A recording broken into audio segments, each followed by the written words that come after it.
একজন মহান দার্শনিক ছোট্ট একটা ডিঙ্গি নৌকায় চড়ে কোথাও যাচ্ছিলেন।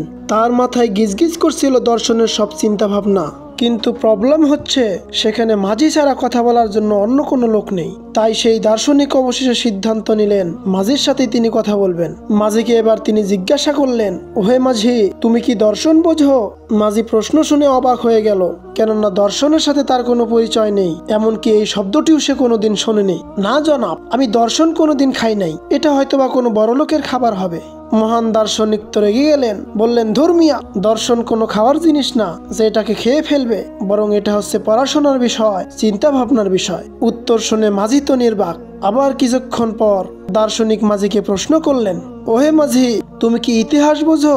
দার্শনিকের প্রশ্ন শুনে মাঝি এবার একটু মুচকি হাসলো এবং উত্তর দিল, জনাব, আমি তো ইতিহাস চিনি না, তবে কিছুদিন আগে পাতিহাঁস খেয়েছি, অনেক সুস্বাদু। শুধু তাই নয়, আমার বিয়ের মধ্যে একটি বিশাল রাজহাঁস জবাই করা হয়েছিল, রাজহাঁসের মাংস আরও সুস্বাদু। দার্শনিক এই উত্তর শুনে একেবারে থ বনে গেলেন।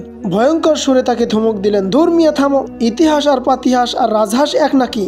তোমার জীবন তো 12 আনাই মিছা। তাদের কথা বলতে বলতে আকাশে মেঘ ঘনিয়ে এলো, ঝড় ওঠার পূর্বাভাস।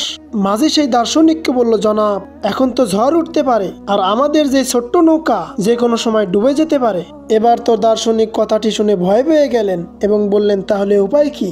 মাঝি বললেন, উপায় একটাই, নৌকা ডুবলে সাঁতরিয়ে পার হতে হবে, নইলে রক্ষা নেই।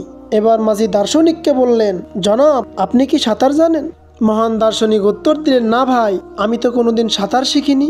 এবার মাঝি দার্শনিককে বললেন, জনাব, আমার ইতিহাস দর্শনে 12 আনা জীবন মিছা, অন্তত 4 আনা দিয়ে সাঁতরাতে সাঁতরাতে জীবন বাঁচাতে পারবো, কিন্তু আপনার দেখছি এক সাবজেক্টে জীবন 16 আনাই মিছা।